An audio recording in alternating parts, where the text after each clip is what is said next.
जंगल के किनारे बसे उस गांव में रामलाल का परिवार रहता था। रामलाल एक लकड़हारा था जो गरीबी में अपना जीवन काट रहा था। उसके साथ उसकी बीमार पत्नी शांति और बेटी गौरी भी थे। वो तीनों इस सर्दी में जूझने की कोशिश कर रहे थे। रामलाल, तुम्हारे हाथ तो ये बर्फ जैसे ठंडे हैं रे। क्या करूं इस कड़ाके की सर्दी में, और क्या होगा भला। पिताजी, आज जंगल मत जाओ, हवा बहुत तेज है। बेटा, जंगल नहीं जाऊंगा तो लकड़ी कहाँ से लाऊंगा, बोल। और लकड़ी नहीं तो पैसा नहीं, और पैसा नहीं होगा तो खाने को और तेरी माँ की दवा को कहाँ से लाऊंगा। और फिर तेरी किताबें भी तो है बेटा। गौरी चुप हो गई।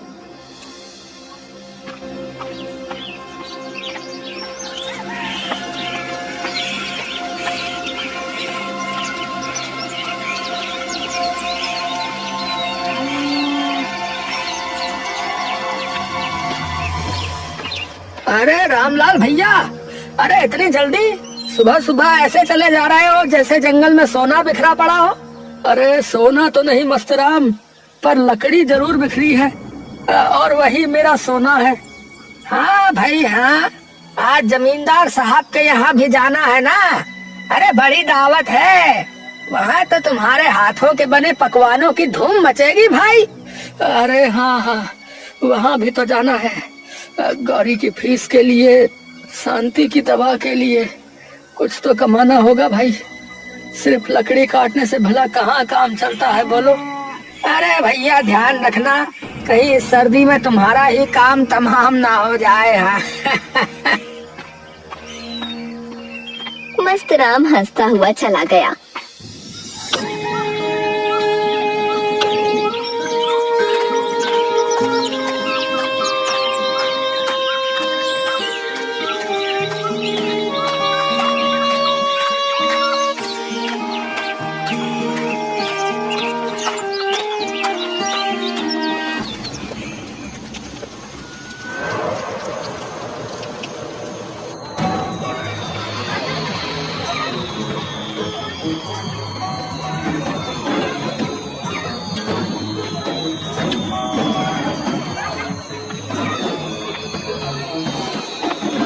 अरे जल्दी खाना बनाओ और निकलो।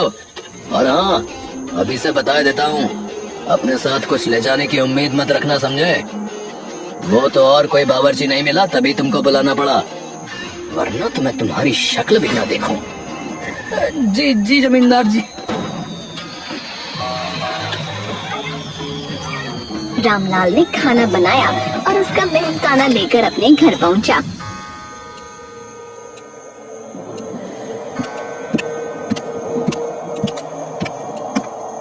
पिताजी आ गए, खाना बन गया है, आ जाओ खा लो। क्या बना है? चावल के सिवा घर में कुछ नहीं था, सादे चावल और चटनी है। कोई बात नहीं। रामलाल को खाने की चिंता नहीं थी, क्योंकि उसके दिमाग में एक बड़ी चिंता चल रही थी। गौरी बड़ी हो रही थी और अब उसकी शादी करनी थी, लेकिन कैसे? शांति, गौरी की शादी करनी है, अब लड़का वगैरह देखना शुरू करो। हाँ, मैं भी वही सोच रही थी। 12वीं पास कर चुकी है अपनी गुड़िया। ये बात सिर्फ रामलाल के घर में नहीं, गांव के चौपाल पर भी हो रही थी। अरे मस्त राम, अरे ये रामलाल अपनी बेटी का क्या करेगा भाई, है? उम्र तो खत्म हो रही है लड़की की। अरे भाई, उसकी फिक्र काहे कर रहे हो तुम लोग, हैं? तुम तो 50 के होके भी कुंवारे हो। इस ठंड में अकेले लेटते कैसा लगता है? अरे बकवास ना करो, मैं तो आदमी हूँ, वो गौरी जो है वो तो लड़की है बेचारी। अरे रामलाल के घर में शादी की नहीं, बल्कि ये कंबल की जरूरत है भैया, क्योंकि उनके पास एक ही है जो तीनों जनों को ढांपता है। अरे मजाक छोड़ो भाई, अरे लड़की 12वीं पास है, हैं? इतनी पढ़ी लिखी लड़की को कोई लेगा भी तो दहेज मांगेगा। और रामलाल के पास है क्या, है? टूटी कुल्हाड़ी और फूटी किस्मत। रामलाल ने दूर से सब सुना और दहेज शब्द सुनते ही रामलाल की टांगे कांप जाती हैं। हे भगवान, मेरी बच्ची की शादी करवा दो, फिर चाहे आप मुझे अपने पास ही बुला लो, मुझे कोई मतलब नहीं। उस दिन रामलाल इन्हीं सोचों में डूबा रहा।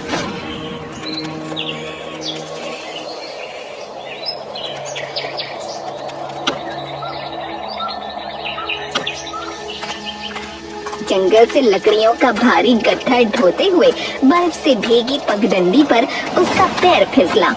उसकी टांग की हड्डी टूटने की आवाज जंगल में गूंज गई। 1 महीना, 1 दिन भी कम नहीं, पूरा 1 महीना बिस्तर पर रहना, नहीं तो जीवन भर लंगड़ाते रहोगे। एक महीना? डॉक्टर साहब, मेरा घर, मेरी बीमार पत्नी, मेरी बेटी, वो कैसे? हे भगवान, अब तो सचमुच अंत हो गया, सब खत्म हो गया। घर की कमान अब उन नन्हे पर मजबूत कंधों पर आ गई जो हमेशा किताबें थामती थीं। गौरी ने आंसू पोंछे और सीधा जमींदार विजय सिंह की हवेली का रुख किया।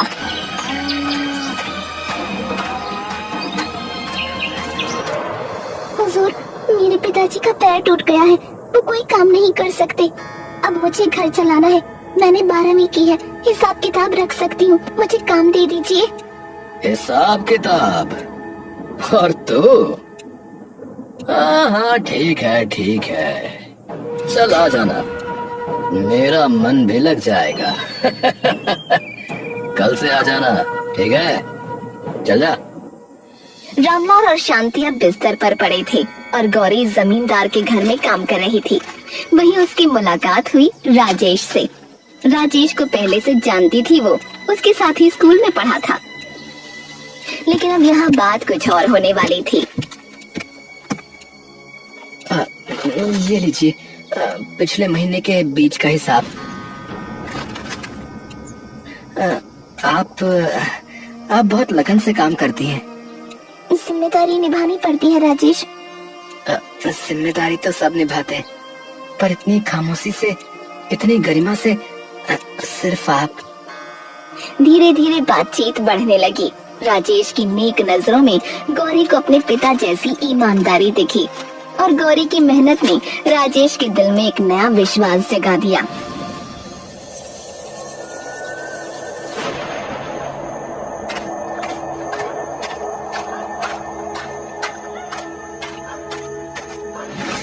गौरी, रुक जाओ, मैं रुक नहीं पा रहा।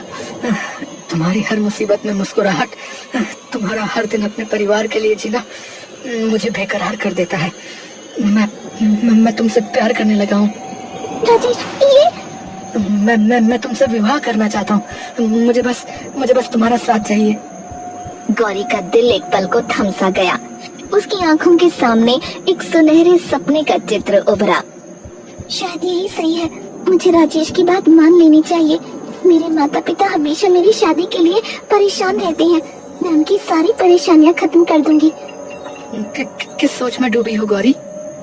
नहीं, कुछ नहीं, बस मैं सोच रही थी कि तुम सही कह रहे हो, मैं भी तुम्हें पसंद करती हूँ।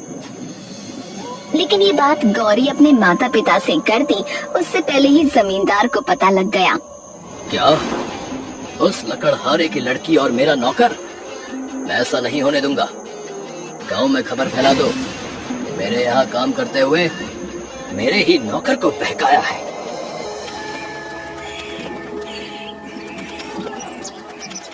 अगले ही दिन गांव के चौराहे पर एक नौकर ने ढोल पीट पीट कर ऐलान कर दिया।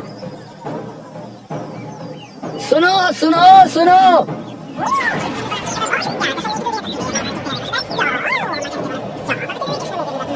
भैया सुनो सुनो, भैया सुनो सुनो सुनो। रामलाल अभी भी टूटी टांग लेकर बैठे थे जब ये खबर उन तक एक जलते हुए अंगारे की तरह पहुंची। गौरी जब घर लौटी तो उसके सामने उसके अपने पिताजी हाथ जोड़कर खड़े थे। बेटी गौरी, अरे मेरी लाडली, अरे तूने ये क्या कर डाला? पिताजी, ऐसा ना बोलिए, मैंने कुछ गलत नहीं किया। हमें राजेश से प्यार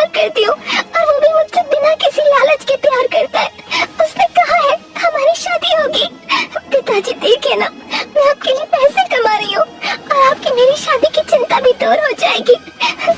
लेकिन रामलाल बस रो रहा था। तभी मस्त राम आ गया था और बोला, अरे रामलाल भैया, अरे इतनी सर्दी में तुम्हारी बेटी ने इश्क कर लिया भाई। अरे हमारी तो सुबह उठने तक की हिम्मत नहीं होती। कैसे कर लिया? मस्त राम काका, आपको अपने जीवन में तो कुछ नहीं है, इसलिए दूसरों के जीवन में घुसते रहते हैं। जाइए वरना धक्का मार के बाहर निकालूंगी। मस्तराम का चेहरा बुझ गया। वो बिना कुछ कहे लौट गया। गौरी ने अपने पिता के सामने बैठकर घंटों उन्हें समझाया। धीरे धीरे रामलाल के माथे की सिलवटें खुलने लगीं। हमें दूसरों को नहीं अपना सोचना है। राजेश से शादी करने से मेरा घर भी बस जाएगा और आप लोगों को भी एक सहारा हो जाएगा। पिताजी, वो अच्छा लड़का है, आपका दामाद बनेगा तो आपकी सेवा भी करेगा। तू सही ही कह रही है बेटा। लोग तो कुछ ना कुछ कहते ही रहेंगे, चाहे हम सांस लें या ना लें, हमें अपना सोचना चाहिए। तो पिताजी राजेश को बुलाइए ना। राजेश को बुलाया गया। बातचीत हुई। राजेश के वादे फिर से दोहराए गए और शादी तय हो गई।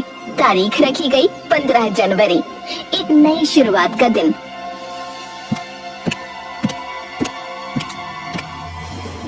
लेकिन इतनी जल्दी क्या है? अभी तो इतनी सर्दी हो रही है। सर्दी में हमें जीना नहीं छोड़ देना ना माँ, तो शादी क्यों टालनी है? गौरी सही कह रही है। काल करे सो आज कर और आज करे सो अब।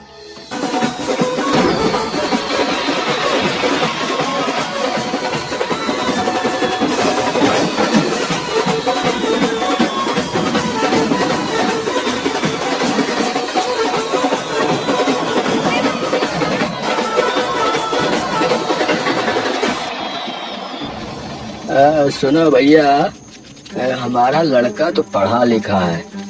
हमें जो है ना 50,000 रुपए जो है नकद चाहिए भैया, और जो है एक नई मोटरसाइकिल भी। हाँ, इन लोगों ने प्रेम विवाह करने का सोच लिया, लेकिन हमें तो समाज के हिसाब से चलना है ना। समझ रहे हो ना? अरे भाई साहब, अरे हमारी हैसियत तो आप जानते ही हैं। अरे हैसियत है? अरे तो फिर शादी की हैसियत कैसे आ गई है? कैसे हो गई हिम्मत तुम्हारी? अरे नहीं है कुछ तो शादी नहीं होगी। चलो रे, वापस चलो, वापस जाएगी बारात रे, वापस लौटा। उठ, कोई शादी वादी नहीं होगी, चल। राजेश, अपने पिताजी को समझाओ। लेकिन राजेश चुप रहा, कुछ नहीं बोला। सब कुछ ठहरा सा लगा। मैं और काम करूंगी, कर्ज लेकर दे दूंगी, बस आज के दिन को मत मारिए। अरे कर्जा? अरे तेरे कर्ज से हमारी इज्जत नहीं चलेगी लड़की। चलो बेटा, यहाँ से चलो। चलो, बाजा वाला, चल वापस। रामलाल का घर एक तमाशा बन गया। अरे भैया, इतनी सर्दी में हम सबको इकट्ठा कर लिया और शादी भी नहीं करी, बताओ। चलो कम से कम खाना तो खा ही लेता हो।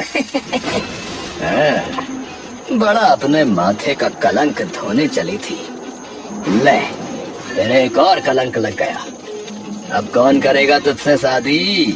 जमींदार जी, आप? और अब कल से काम पर भी मत आना, समझी? ऐसी लड़की को मैं अपने घर में नहीं बुला सकता।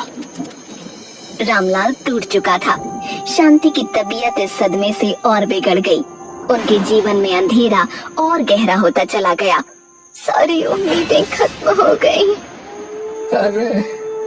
अरे सब बर्बाद हो गया, सब बर्बाद हो गया। लेकिन वो कहते हैं ना, जब एक रास्ता बंद होता है तो दूसरा खुल जाता है। अगले दिन शहर से एक चमकती हुई कार गांव की धूल उड़ाती हुई आई। उसमें से उतरा गौरी का बचपन का दोस्त श्याम। गौरी ने उसे सब बताया। हे भगवान, ये तो बहुत बुरा हुआ। रामलाल चाचा, आप फिक्र मत करिए, मैं गौरी की नौकरी भी लगवा दूंगा और गौरी की शादी, उसके लिए लड़का भी मैं ढूंढूंगा। एक इंसान जो दहेज नहीं, उसकी ताकत को पहचाने। नौकरी कहाँ? शहर चलना मेरे साथ, वहाँ बहुत काम है। रामलाल के परिवार को फिर से सांस आई, एक उम्मीद की किरण। लेकिन तभी कड़ाके की सर्दी ने शांति को अपनी जद में ले लिया। रामलाल, मेरी गौरी, उसे खुश रखना। और तुम दोनों मेरी जान। अरे नहीं, शांति, ऐसे मत जाओ शांति। शांति दुनिया छोड़कर चली गई। रामलाल और गौरी पहले से भी ज्यादा टूट गए। उनके जीवन में कुछ भी सही होता नहीं नजर आ रहा था। इस दौरान श्याम ने राजेश से मिलने का फैसला किया। वो जानना चाहता था कि आखिर हुआ क्या था। श्याम भाई, मैं बेबस था।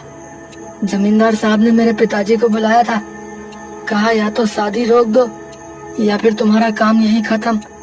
मेरे बूढ़े पिताजी बेबस हो गए। अरे लेकिन ऐसा क्यों? उसे इसमें क्या मिला? बदला भाई।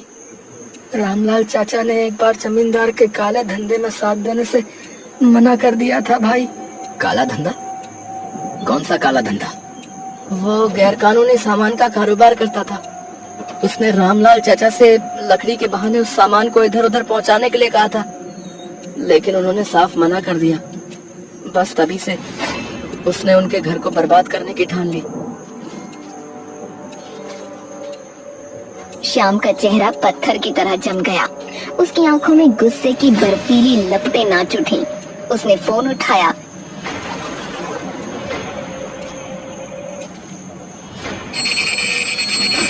हेलो, पुलिस थाना।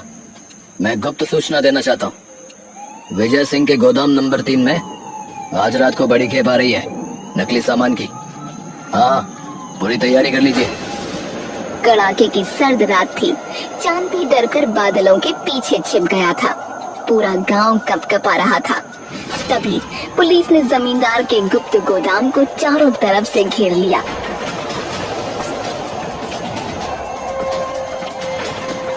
विजय सिंह, आपको हिरासत में लिया जाता है।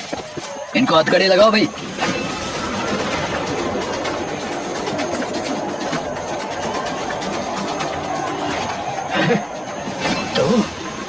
तू यहाँ क्यों है? और तू तो पुलिस के साथ क्यों खड़ा है रे? क्योंकि मैंने ही पुलिस को बुलाया है। अपने ही बाप के साथ ये गद्दारी कर रहा है तू? हाँ, क्योंकि आपने मेरे साथ गद्दारी की। 20 साल पहले आपकी पत्नी मुझे लेकर आपको छोड़कर जा रही थी, इसी काले धंधे की वजह से। पर आपने कसम खाई थी कि अब ऐसा कुछ नहीं करोगे, लेकिन आपने धोखा दिया। अपनी मरी हुई पत्नी को भी और अपने बेटे को भी।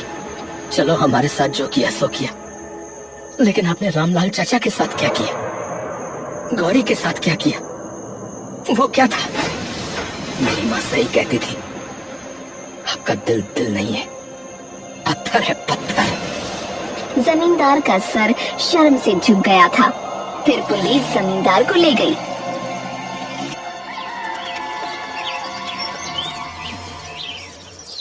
अगली सुबह श्याम ने रामलाल और गौरी को सब कुछ बता दिया। सब कुछ ठीक हो गया है गौरी, सब कुछ।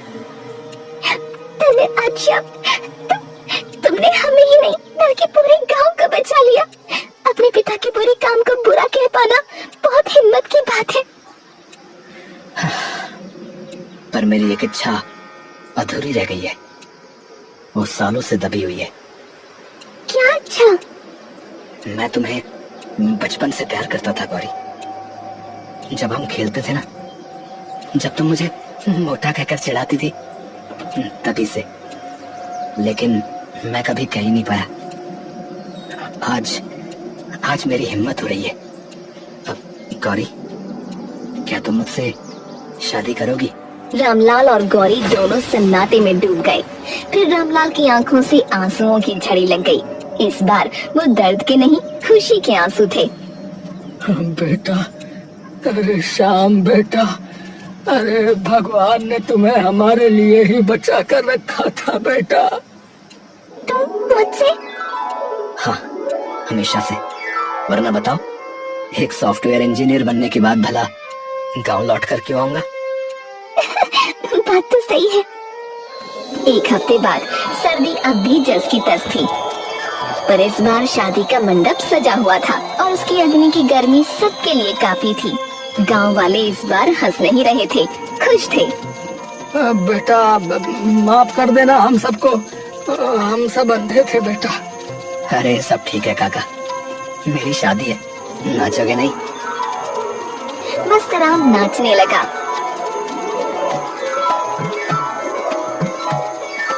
शादी के बाद श्याम ने रामलाल से कहा, चाचा अब आप हमारे साथ शहर चलिए। अरे नहीं बेटा, मेरी जड़ें यही हैं, अपने गांव में। इसी मिट्टी में मेरा सब कुछ दफन है बेटा। तुम लोग खुश रहो, बस एक काम करना बेटा। अब क्या? सर्दियों में एक अच्छा सा कंबल जरूर भेज देना, वो पुराना अब बहुत हो गया। अरे चाचा, गौरी ने आपको बताया नहीं? मैं कंबल हीटर सब ले आया हूँ, अब आप लोगों को कोई ठंड नहीं लगेगी।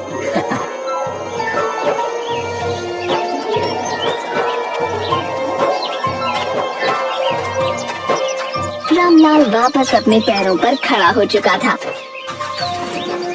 उसने श्याम और गौरी को विदा किया और सुखमय जीवन बिताने लगा।